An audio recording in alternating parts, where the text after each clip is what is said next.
ओम शान्ति। मीठे प्यारे बाबाको आजको महावाक्य रहेको छ। मिति 2077 साल कार्तिक 26 गते बुधबार, तदनुसार 11/11/2020 को। बाबा आज हामीलाई मुख्य सारमा बताउनुहुन्छ, मिठे बच्चे, तिमी अहिले विश्व सेवाधारी हौ।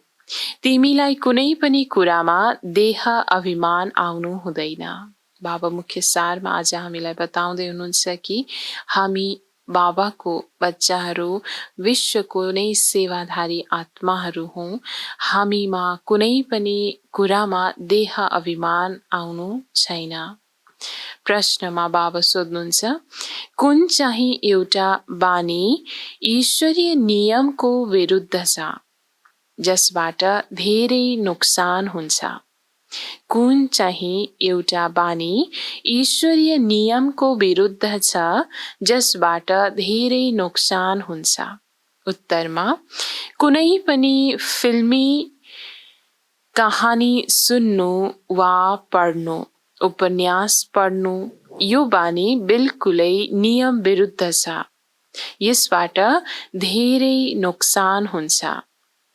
बाबाले मनाही गर्नु भएको छ, प्यारा बच्चाहरू, तिमीले यस्ता कुनै किताब पढ्नु छैन।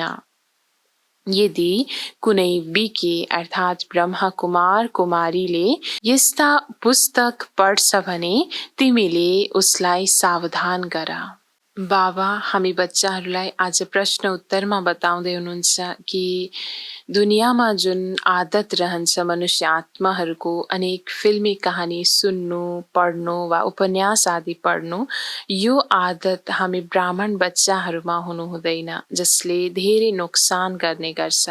बाबाले हामी बच्चाहरूलाई यो सावधानी दिलाउनु भएको छ कि प्यारा बच्चाहरू, यस्तो किताबहरू कहिले पनि पढ्नु छैन। यदि कोही पनि ब्राह्मण आत्माहरूले यस्तो पुस्तक पढ्छन् भने पनि ऊ आत्माहरूलाई सावधानी दिलाउनु छ। गीत छ, मुखड़ा देख ले प्राणी अपने इस दिल दर्पण में, कितना पाप है कितना पुण्य है तुम्हारे इस जीवन में। ओम शान्ति। प्यारा रुहानी बच्चाहरूप्रति रुहानी बाबा भन्नुहुन्छ, आफ्नो जाँच गर। यादको यात्राद्वारा हामी तमो प्रधानबाट सतो प्रधानतर्फ कति अगाडि बढिरहेका छौं, किनकि जति जति याद गर्छौं त्यति पाप काटिन्छ। अब यी शब्द कुनै शास्त्र आदिमा कहाँ लेखिएका छन् र? किनकि जसले धर्म स्थापना गरे उनले जे सम्झाए त्यसैको शास्त्र बनेका छन्, जुन फेरि बसेर पढ्छन्। बाबा बताउनुहुन्छ, जुन बेहदको ज्ञान बाबाले हामीलाई दिनुभएको छ, यादको यात्राद्वारा नै आफू आत्मालाई तमो प्रधानताबाट सतो प्रधानतातर्फ लानु छ, अर्थात् आत्मालाई पवित्र बनाउनु छ। जति याद गर्छौं त्यति आत्माको पाप काटिन्छ भने बाबाले जुन यो शब्दहरू बताउनु भएको छ, सम्झाउनु भएको छ हामी बच्चाहरूलाई, कुनै अन्य शास्त्रहरूमा यो कुरा छैन। पुस्तकको पूजा गर्छन्, अब यो पनि बुझ्ने कुरा हो, किनकि यो लेखिएको छ देह सहित देहका सर्व सम्बन्धलाई छोडेर आफूलाई आत्मा सम्झ। बाबाले याद दिलाउनुहुन्छ, तिमी बच्चाहरू पहिला सुरुमा अशरीरी आएका थियो, त्यहाँ त पवित्र नै रहन्छन्। मुक्ति जीवन मुक्तिमा पतित आत्मा कोही जान सक्दैन। त्यो हो निराकारी निर्विकारी दुनिया। यसलाई भनिन्छ साकारी विकारी दुनिया। फेरि सतयुगमा यही दुनिया निर्विकारी बन्छ। अहिलेको हाल समयमा हर यो प्रकृति तमो प्रधान रहेको छ। साकार मनुष्य लोक तमो प्रधान विकारी दुनिया बनेको छ भने यही दुनिया फेरि सतयुगमा निर्विकारी दुनिया बन्नेछ। बाँकी आफ्नो घर जुन परमधाम छ, सदा निराकारी दुनिया, निर्विकारी दुनिया हाम्रो रहेको छ। सत्ययुगमा रहने देवताहरूको त धेरै महिमा छ। अहिले बच्चाहरूलाई सम्झाइन्छ, राम्रोसँग धारण गरेर अरूलाई सम्झाऊ। तिमी आत्माहरू जहाँबाट आएका हौ त्यहाँबाट पवित्र नै आएका हौ। फेरि यहाँ आएर अपवित्र पनि अवश्य बन्नु छ। सत्य युगलाई निर्विकारी दुनियाँ, कलियुगलाई विकारी दुनियाँ भनिन्छ। अहिले तिमीले पतित पावन बाबालाई याद गर्छौ। हामीलाई पावन निर्विकारी बनाउन हजुर विकारी दुनियाँ, विकारी शरीरमा आउनुहोस्। बाबाले स्वयं बसेर सम्झाउनुहुन्छ। ब्रह्माको चित्रमा नै अल्मलिन्छन्, दादालाई किन राखिएको हो। जुन साकार माध्यम शिव बाबाको हामीले देख्न सक्छौं, प्रजापिता ब्रह्मा, जिसको आधारद्वारा, जो निमित्त आत्माको आधारद्वारा नै शिव बाबाले हामी आत्माहरूलाई आफ्नो बनाउनु भयो, ज्ञान दिनुभयो। उहाँको चित्रलाई देखेर नयाँ नयाँ आत्माहरू अल्मलिने गर्छन्। सम्झाउनु पर्छ, यिनी त भागीरथ हुन्। शिव भगवान वाच, यो रथ मैले लिएको छु किनकि मलाई प्रकृतिको आधार अवश्य चाहिन्छ। नत्र मैले तिमीलाई पतितबाट पावन कसरी बनाऊ। सधैँ पढाउनु पनि अवश्य पर्छ। अहिले बाबाले तिमी बच्चाहरूलाई भन्नुहुन्छ, आफूलाई आत्मा सम्झेर म एकलाई याद गर। सबै आत्माहरूले आफ्नो पितालाई याद गर्नु छ। कृष्णलाई सबै आत्माहरूका पिता भनिँदैन, उनको त आफ्नो शरीर छ। बाबाले धेरै सहज सम्झाउनुहुन्छ। निराकार शिव बाबा नै हामी निराकार आत्माहरूको पिता हुनुहुन्छ। बाँकी कृष्णको त शरीर देखाइएको छ, जसको स्वयंको शरीर रहेको छ भने बाबाको त कुनै पनि आफ्नो शरीर हुँदैन। यो कुरा बाबाले धेरै सहज रीतिले हामी बच्चाहरूलाई सम्झाउनुहुन्छ। जहिले पनि कसैलाई सम्झाउँछौ भने भन, बाबा भन्नुहुन्छ तिमी अशरीरी आयो, अब अशरीरी बनेर जानु छ। त्यहाँबाट पवित्र आत्मा नै आउँछन्। चाहे हिजो मात्र कोही आएको भए पनि पवित्र छ भने उसको महिमा अवश्य हुन्छ। सन्यासी, उदासी, गृहस्थी जसको नाम प्रसिद्ध छ, अवश्य उनको यो पहिलो जन्म हो। उनीहरू आउनु नै छ धर्म स्थापना गर्न। जसरी बाबाले गुरु नानकको बारेमा सम्झाउनुहुन्छ, अब गुरु शब्द पनि भन्नुपर्ने हुन्छ, किनकि नानक नाम त धेरैको हुन्छ नि। जब कसैको महिमा गरिन्छ भने केही मतलबले गरिन्छ। निर्माण भन्दा निर्माण प्यारे शिव बाबा हामीलाई बताउनुहुन्छ, हर आत्माको आफ्नो महिमा छ भने केही न केही विशेषता अवश्य उसमा थियो। ऊ आत्मा जसले नयाँ धर्मको स्थापना गरेको थियो, अवश्य पनि पवित्र आत्मा नै परमधामबाट आएको थियो। त्यही अनुसार उनको महिमा हुने गर्छ। गरिएन भने राम्रो लाग्दैन। वास्तवमा बच्चाहरूलाई सम्झाइएको छ, गुरु एक बाबा सिवाय अरू कोही पनि होइन। जसको नाम नै गायन गरिएको छ, सद्गुरु अकाल। उहाँ अकाल मूर्त हुनुहुन्छ, अर्थात् जसलाई कालले खाँदैन त्यो हो आत्मा। यी कहानीहरू बनाएका छन्। फिल्मी कहानीहरूका किताब, उपन्यास आदि पनि धेरैले पढ्छन्। बाबाले बच्चाहरूलाई खबरदार गर्नुहुन्छ, कहिल्यै पनि उपन्यास आदि पढ्नु छैन। कसै कसैको बानी हुन्छ, यहाँ त तिमी सौभाग्यशाली बन्छौ। कुनै बिके अर्थात् ब्रह्मकुमार कुमारीले पनि उपन्यास पढ्छन्। त्यसैले बाबाले सबै बच्चाहरूलाई भन्नुहुन्छ, कहिल्यै कसैलाई उपन्यास पढेको देख्यो भने तुरुन्तै उठाएर च्यातिदेऊ। यसमा डराउनु छैन। बाबा बताउनुहुन्छ, जुन कुराले हामी आत्माहरूको पुरुषार्थमा कुनै नोक्सान गरिरहेको हुन्छ, अर्थात् हानि गरिरहेको हुन्छ, आत्मालाई सत्वप्रधान बन्न दिँदैन भने त्यो कुरा अर्थात् त्यो कार्य गर्नको लागि रोक लगाउन कुनै पनि डराउनु पर्ने आवश्यकता छैन। अर्थात् बाबा बताउनुहुन्छ जसरी अनेक फिल्मी कहानीहरू सुन्नु, पढ्नु, उपन्यास आदि पढ्नु यो सबै समयको बर्बाद हो। साथसाथै आत्माको शक्ति पनि यसमा नष्ट हुन्छ, जसबाट बाबाको याद हामीलाई गर्न गाह्रो लाग्न थाल्छ। त्यसैले बाबाले यस कुरामा हामी बच्चाहरूलाई धेरै सावधानी दिलाउँदै हुनुहुन्छ। हामीलाई कसैले श्राप नदियोस् वा नरिसाओस् यस्तो कुनै कुरा छैन। तिम्रो काम हो एक आपसमा सावधान गर्नु। फिल्मको कहानी पढ्नु वा सुन्नु यो बेकायदा हो। कुनै बेकायदा चाल चलन भयो भने तुरुन्त रिपोर्ट गर्नुपर्छ, नत्र कसरी सुध्रिन्छन्, आफ्नो नोक्सान गरिरहन्छन्। स्वयंमा नै योगबल छैन भने यहाँ बसेर के सिकाउँछन्? बाबाले मनाही गर्नुभएको छ, यदि फेरि यस्तो काम गर्छन् भने भित्र मन खाइरहन्छ, आफ्नो नोक्सान हुन्छ। त्यसैले कसैमा पनि कुनै अवगुण देख्यो भने लेख्नुपर्छ। कुनै बेकायदाको चाल चलन त छैन, किनकि ब्राह्मण यस समयमा सेवाधारी हुन् नि। बाबाले पनि भन्नुहुन्छ, प्यारा बच्चाहरू नमस्ते, अर्थसहित सम्झाउनुहुन्छ। बाबाले हामी बच्चाहरूलाई उच्च भन्दा उच्च यो टाइटल दिँदै हुनुहुन्छ, विश्व सेवाधारी आत्माहरूको। जो आत्मा हामीले नै विश्व आत्माको कल्याण गर्नु छ भने अनेक आत्माहरूको कल्याण गर्नुभन्दा पहिला स्वयंको कल्याण गर्न अति आवश्यक छ। अर्थसहित बाबाले हामी बच्चाहरूलाई हरेक कुरा यो सम्झाउँदै हुनुहुन्छ।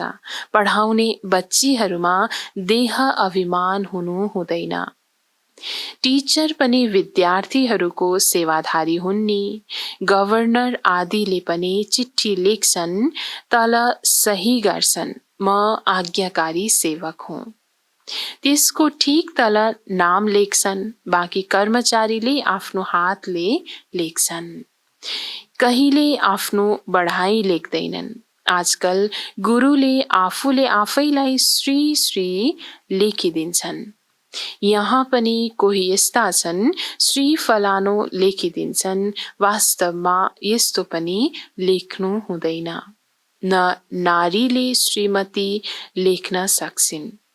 श्रीमत तब मिल्छ जब श्री श्री स्वयं आएर मत दिनुहुन्छ। तिमीले सम्झाउन सक्छौ, अवश्य कुनैको मतले यी देवता बनेका हुन् नि। कसैलाई पनि यो थाहा छैन यी यति उच्च विश्वको मालिक कसरी बने। लक्ष्मी नारायणको पूजा त अवश्य हर आत्माले दुनियाँमा भक्ति मार्गमा गर्ने गर्छन्, तर कहिले पनि यो सोच आउँदैन, यो विचार आउँदैन कि उनीहरूलाई यति उच्च बनाउने वाला को हुनुहुन्छ। अवश्य उच्च भन्दा उच्च हुनुपर्ने हो। बाबा भन्नुहुन्छ, तिमीलाई त यही नशा चढ्नुपर्छ। यो लक्ष्य उद्देश्यको चित्र सधैँ छातीमा राख्नुपर्छ। कसैलाई पनि बताऊ, हामीलाई भगवानले पढाउनुहुन्छ, जसबाट हामी विश्वको महाराजा बन्छौँ। बाबा यस राज्यको स्थापना गर्न आउनु भएको छ। यस पुरानो दुनियाँको विनाश सामुन्ने खडा छ। तिमी साना बच्चीहरूले आफ्नो तोते भाषामा कसैलाई पनि सम्झाउन सक्छौ। ठूला ठूला सम्मेलन आदि हुन्छन्, त्यहाँ तिमीलाई बोलाउँछन्। यी चित्रहरू तिमीले त्यहाँ लैजाऊ र बसेर सम्झाऊ। यहाँ फेरि यिनको राज्यको स्थापना भइरहेको छ। सभामा जहाँ पनि तिमीले सम्झाउन सक्छौ। जुन सत्य ज्ञान बाबाले हामी बच्चाहरूलाई दिनुभएको छ, यो ज्ञानको विषयमा हर आत्मालाई जानकारी दिलाउनु छ, अर्थात् सन्देश दिन आवश्यक छ। अर्थात् सन्देश दिन अति आवश्यक छ भने बाबाले हामी बच्चाहरूलाई भन्नुहुन्छ, जहाँ गए तापनि चित्र साथमा हुनु छ। केही नभए तापनि आफ्नो साथमा ब्याज अवश्य हुन्छ जसमा लक्ष्मी नारायणको चित्र हुन्छ भने यो लक्ष्य उद्देश्य देखाएर हर आत्मालाई यो ज्ञान दिनु छ कि यस्तै राज्य बाबाले फेरि पनि स्थापना गर्दै हुनुहुन्छ। सारा दिन सर्भिसको नशा रहनुपर्छ। यहाँ यिनको राज्य स्थापना भइरहेको छ। बाबाले हामीलाई राजयोग सिकाइरहनु भएको छ। शिव भगवान वाच, प्यारा बच्चाहरू, तिमीले आफूलाई आत्मा सम्झेर मलाई याद गर अनि तिमी 21 पिढीको लागि यस्तै बन्छौ। 21 जन्मसम्म हामी आत्मा पवित्र देवी देवता तुल्य हामी बन्नेछौँ। दैवी गुण पनि धारण गर्नु छ। अहिले त सबैका आसुरी गुण छन्। श्रेष्ठ बनाउने त एक श्री श्री शिव बाबा हुनुहुन्छ। उहाँ उच्च भन्दा उच्च बाबाले नै हामीलाई पढाउनुहुन्छ। शिव भगवान वाच, मन मना भव। स्वयं शिव बाबा हामी बच्चाहरूको लागि महावाक्य उच्चारण गर्नुहुन्छ। बच्चे मन मना भव। भागीरथ त प्रसिद्ध छ। भागीरथलाई नै ब्रह्मा भनिन्छ, जसलाई महावीर पनि भनिन्छ। यहाँ दिलवाडा मन्दिरमा बसेका छन् नि जैनी आदि जसले मन्दिर बनाएका छन् उनीहरूले कहाँ जानेका छन् र? तिमी साना साना बच्चीहरूले कसैलाई पनि भेट्न सक्छौ। अहिले तिमी धेरै श्रेष्ठ बनिरहेका छौ। यो लक्ष्य उद्देश्य हो नि। कति नशा चढ्नु पर्छ। यति श्रेष्ठ र उच्च भन्दा उच्च लक्ष्य हामी बच्चाहरूलाई बाबाले दिनुभएको छ भने कति उच्च लक्ष्य अनुसारको हाम्रो नशा पनि कति धेरै हुनुपर्छ। यहाँ बाबाले राम्रोसँग नशा चढाउनुहुन्छ। सबैले भन्छन् हामी त लक्ष्मी नारायण बन्छौँ। राम सीता बन्नको लागि कसैले पनि हात उठाउँदैन। अहिले त तिमी हौ अहिंसक क्षत्रिय। तिमी अहिंसक क्षत्रियहरूलाई कसैले पनि जानेका छैनन्। विशेष हामी अहिले अहिंसक योद्धाहरू हौं जो अहिले आफूभित्र भएको विकारहरूसँग युद्ध गर्दैछौँ भने बाबा बताउनुहुन्छ अति गुप्त अहिंसक योद्धाहरू क्षत्रिय हामी आत्माहरू हौं भने हामीलाई कसैले जानेका छैनन् किनकि हामी गुप्त छौं। हाम्रो पुरुषार्थ गुप्त रहेको छ, युद्ध गुप्त रहेको छ। यो तिमीले अहिले जानेका छौ। गीतामा पनि मन मना भव शब्द छ। आफूलाई आत्मा सम्झ। यो त बुझ्ने कुरा हो नि। अरू कसैले पनि बुझ्न सक्दैन। बाबाले बसेर बच्चाहरूलाई शिक्षा दिनुहुन्छ। प्यारा बच्चाहरू, आत्मा अभिमानी बन। यो बानी फेरि तिम्रो 21 जन्मको लागि चल्छ। तिमीलाई 21 जन्मको लागि शिक्षा मिल्छ। अहिले जुन बेहदको पढाइ हामी पढ्दैछौँ, बेहदको बाबा, बेहदको टिचरबाट यही शिक्षाले हामीलाई विशेष 21 जन्मसम्म कमाइ दिलाउनेछ भने यही शिक्षा पढेर सिकेर संस्कार आफूमा भरेर हामी आत्मा नयाँ दुनियाँमा 21 जन्मसम्म सदा सुखी र शान्ति रहनेछौँ भने बाबा भन्नुहुन्छ। बाबाले घरिघरि मूल कुरा सम्झाउनुहुन्छ। आफूलाई आत्मा सम्झेर बस। परमात्मा बाबाले हामी आत्माहरूलाई बसेर सम्झाउनुहुन्छ। तिमी घरिघरि देहाभिमानमा आउँछौ, फेरि घरबार आदि याद आउँछ। यो हुन्छ भक्ति मार्गमा पनि भक्ति गर्दै गर्दै बुद्धि अरूतर्फ जान्छ।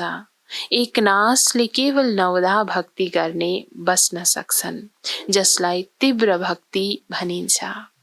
जुन साधारण भक्तिमा पनि अवश्य पनि हात पटक कुनै पनि कर्मकाण्ड गरिरहेका हुन्छन् भक्तजनहरू भने अनेकतर्फ बुद्धि भागिरहेको हुन्छ। जसरी अहिले हामी बच्चाहरूलाई बाबाको यादमा रहने क्रममा मायाले अनेकतर्फ बुद्धिलाई लगाइदिने गर्छ भने बाबा भन्नुहुन्छ एकनास नवदा भक्ति गर्नेहरू जो हुन्छन् उनीहरूले मात्रै तीव्र भक्ति गरेका हुन्छन् जसको बुद्धि कहीँ कतै पनि जाँदैन। भक्ति मार्गमा पनि एकदम लवलीन हुन्छन्।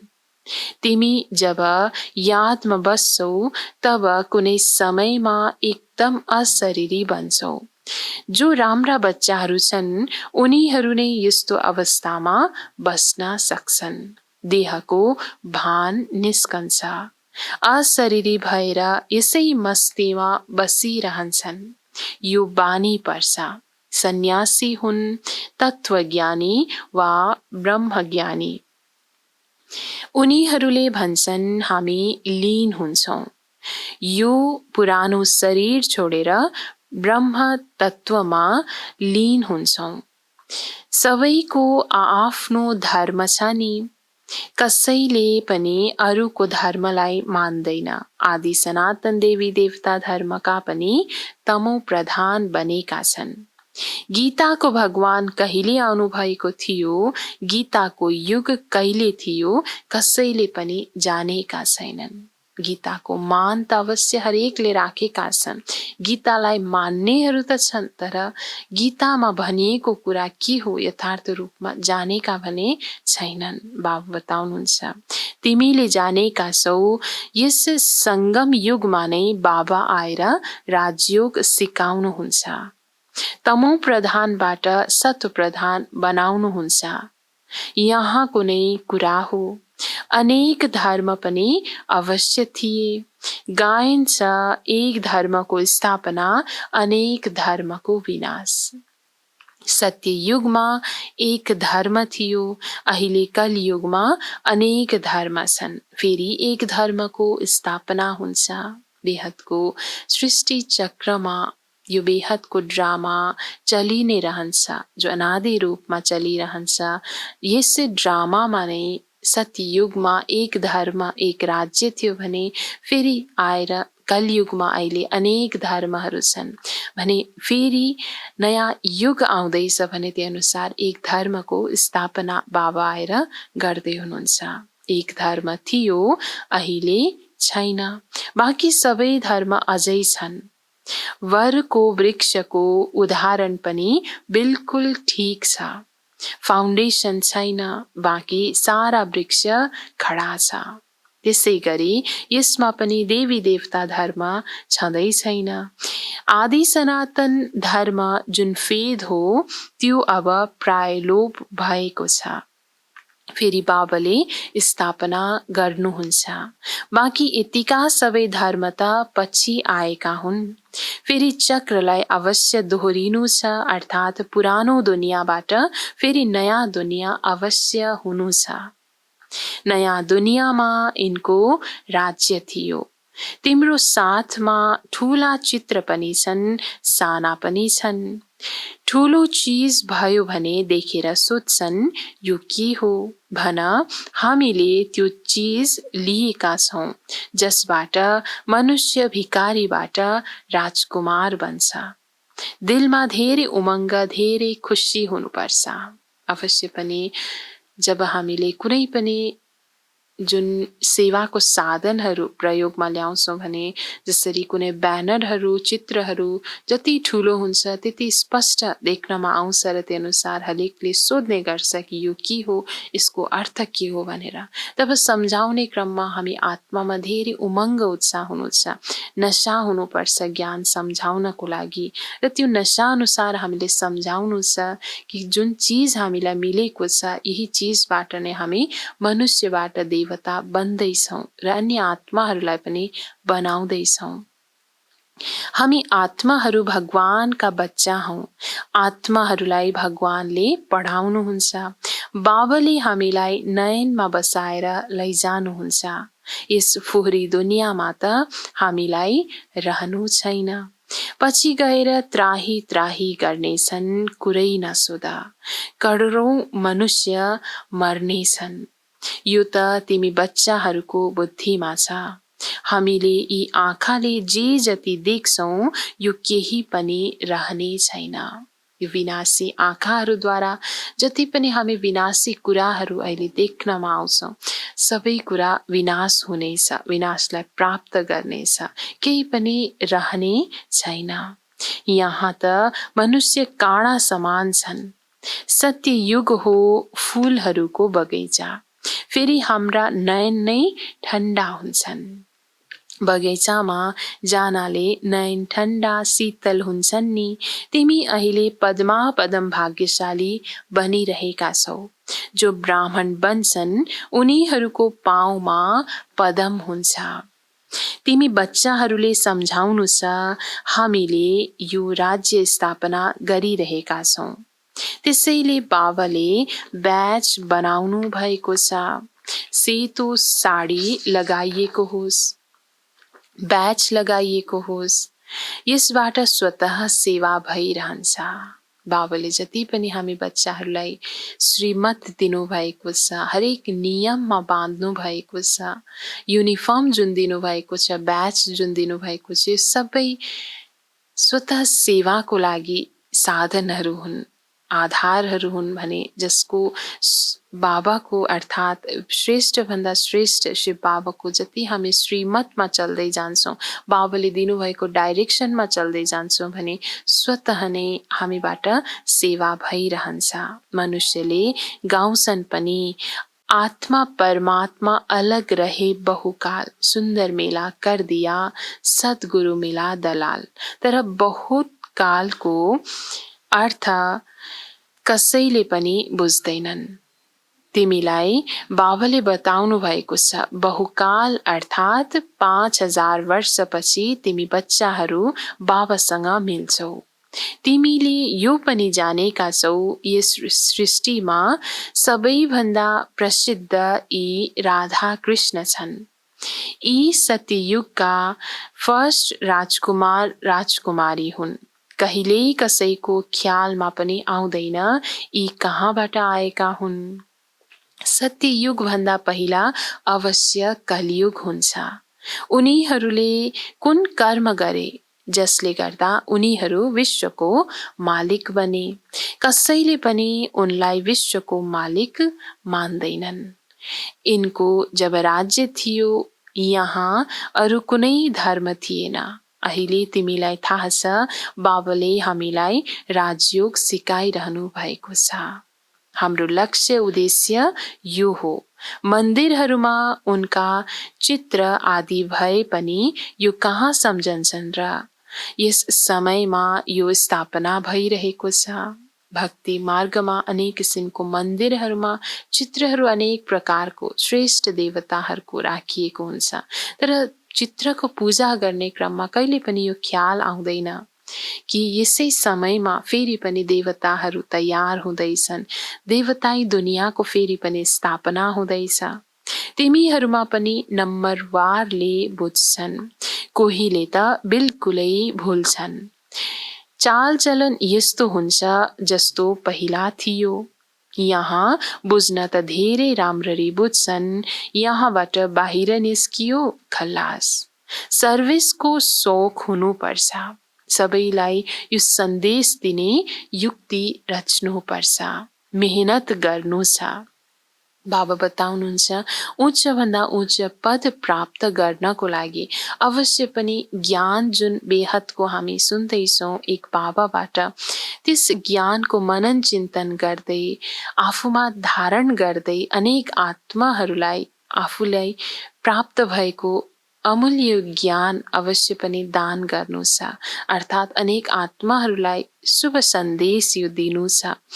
बाबा बताउनुहुन्छ यो नशाले बताउनु पर्छ। शिव बाबा भन्नुहुन्छ मलाई याद गर्यो भने पाप मेटिन्छ। हामीले एक शिव बाबा सिवाय अरू कसैलाई याद गर्दैनौँ। अच्छा, मीठे मीठे सिकिलिँदै बच्चाहरूप्रति माता पिता बाप दादाको याद प्यार एवं गुड मर्निङ। रुहानी बाबाको रुहानी बच्चाहरूलाई नमस्ते। रुहानी बच्चाहरूको रुहानी बाबालाई गुड मर्निङ, नमस्ते बाबा, नमस्ते। धारणाको लागि मुख्य सार 1 नम्बरमा लक्ष्य उद्देश्यको चित्र सधैँ साथमा राख्नु छ। नशा रहोस्, अहिले हामी श्रीमत अनुसार विश्वको मालिक बनिरहेका छौँ। हामी यस्तो फूलहरूको बगैँचामा जान्छौँ जहाँ हाम्रो नयन नै शीतल हुन्छन्। धारणा 1 मा बाबा बताउनुहुन्छ कि लक्ष्य उद्देश्यको चित्र अर्थात् लक्ष्मी नारायणको चित्र सदा आफ्नो साथमा राख्नु छ। आफ्नो साथमा अर्थात् हाम्रो पासमा जुन ब्याच हामी धारण गर्छौँ यसमा पनि यसको चित्र हुन सक्छ भने यसलाई सदा साथमा राखेर यो नशा राख्नु छ कि हामी अहिले प्र्याक्टिकल श्रीमतद्वारा बाबाले दिनुभएको श्रेष्ठ मतद्वारा नै यसमा चलेर विश्वको मालिक हामी बनिरहेका छौँ। यस्तो सुन्दर फूलहरूको बगैँचामा हामी जाँदैछौँ जहाँ हाम्रो नयन नै शीतल हुनेछ। धारणा 2 मा सेवाको धेरै धेरै शौक राख्नु छ। उद्धार दिल वा उमङ्गले ठूला ठूला चित्रहरूद्वारा सेवा गर्नु छ। भिकारीबाट राजकुमार बनाउनु छ। धारणा 2 मा बाबा भन्नुहुन्छ कि सेवाको धेरै धेरै शौक राख्नु छ। नशा आफूमा हुनुपर्छ, उमङ्ग हुनु छ सेवा गर्नको लागि। अनेक आत्माहरूलाई ठुलो ठुलो चित्रहरूद्वारा सम्झाउनु छ। उनीहरूलाई भिकारीबाट राजकुमार बनाउनु छ। वरदान बाबा आज हामीलाई दिनुहुन्छ। यज्ञ सेवाद्वारा सर्व प्राप्तिहरूको प्रसाद प्राप्त गर्ने अलराउन्ड सेवाधारी भव। यज्ञ सेवाद्वारा सर्व प्राप्तिहरूको प्रसाद प्राप्त गर्ने अलराउन्ड सेवाधारी भव। वरदानको विस्तारमा सङ्गम युगमा अलराउन्ड सेवाको चान्स मिल्नु यो पनि ड्रामामा एउटा लिफ्ट हो। जसले प्यारसँग यज्ञको अलराउन्ड सेवा गर्छन् उनीहरूलाई सर्व प्राप्तिहरूको प्रसाद स्वतः मिल्छ। उनीहरू निर्विघ्न रहन्छन्। एक पटक सेवा गर्यो भने 1000 पटक सेवाको फल मिल्छ। सदा सूक्ष्म स्थूल लङ्गर लागिरहोस्। हरेकलाई सन्तुष्ट गर्नु यो सबैभन्दा ठुलो सेवा हो। पाहुनाको सत्कार गर्नु यो सबैभन्दा ठुलो भाग्य हो। बाबाले यसरी हामी बच्चाहरूलाई आज अलराउन्ड सेवाधारीको वरदान दिँदै भन्नुहुन्छ कि अलराउन्ड सेवाधारी बन्नु भनेको सबैभन्दा ठुलो भाग्य हो जसबाट धेरैभन्दा धेरै सर्व प्राप्तिको अनुभूति हामीले गर्न सक्छौँ। सर्व प्राप्तिको फल हामीले प्राप्त गर्न सक्छौँ जसले हामीलाई जन्म जन्मसम्म साथ दिनेछ। जति हामी अलराउन्ड सेवामा सहभागी हुन्छौँ, अलराउन्ड सेवाधारी बन्छौँ, त्यति नै हामी आत्माले धेरैभन्दा धेरै कमाई आफ्नो साथमा जम्मा गर्न सक्छौँ। सदा निर्विघ्न रहन सक्छौँ। हर आत्मालाई हामीले सन्तुष्ट गर्न सक्छौँ। स्लोगनमा स्वमानमा स्थित रह्यो भने अनेक प्रकारको अभिमान स्वतः समाप्त हुन्छ। स्वमानमा स्थित रह्यो भने अनेक प्रकारको अभिमान स्वतः समाप्त हुन्छ। यदि हामी बाबाले दिनुभएको उच्चभन्दा उच्च स्वमानहरूमा स्थित रहन्छौँ भने हरेक आत्मा हामी आत्माको अगाडि सम्मानित अर्थात् अनुभूति गर्नेछन् कि हामी साँच्चीकै त्यो स्वमानधारी आत्मा हौँ र अनेक आत्माहरूलाई पनि हामीले स्वमानमा स्थित गराउन सक्छौँ। आफू आत्माभित्र भएको अभिमानलाई हामीले मेटाउन सक्छौँ। ओम शान्ति।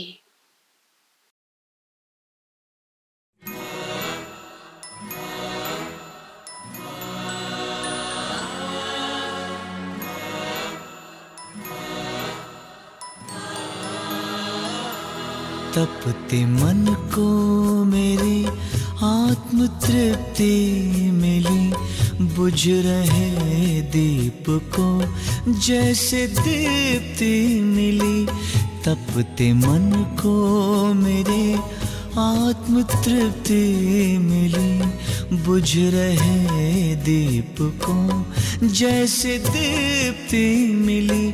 जब पड़ी आपकी दृष्टि हम पर प्रभु,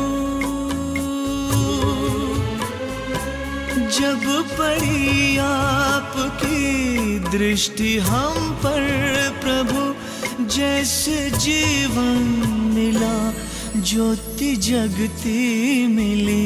जैसे जीवन मिला ज्योति जगती मिली, जैसे जीवन मिला।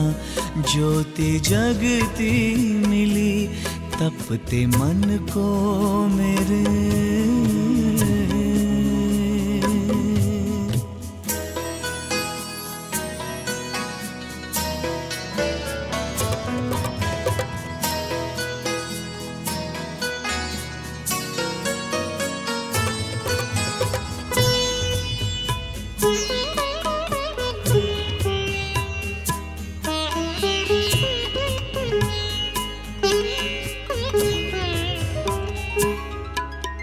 रात अंधियारी थी, राह भटकन भरी, नन्ही सी नाव थी, वो भी टूटी हुई। पार करना गम को सुगम था नहीं, पतवार मेरी मुझसे छूटी हुई। पार सागर हुए, पार सागर हुए, पार सागर हुए, पार सागर हुए। ऐसी शक्ति मिली, बुझ रहे दीप को, जैसे दीप्ति मिली, तपते मन को मेरे।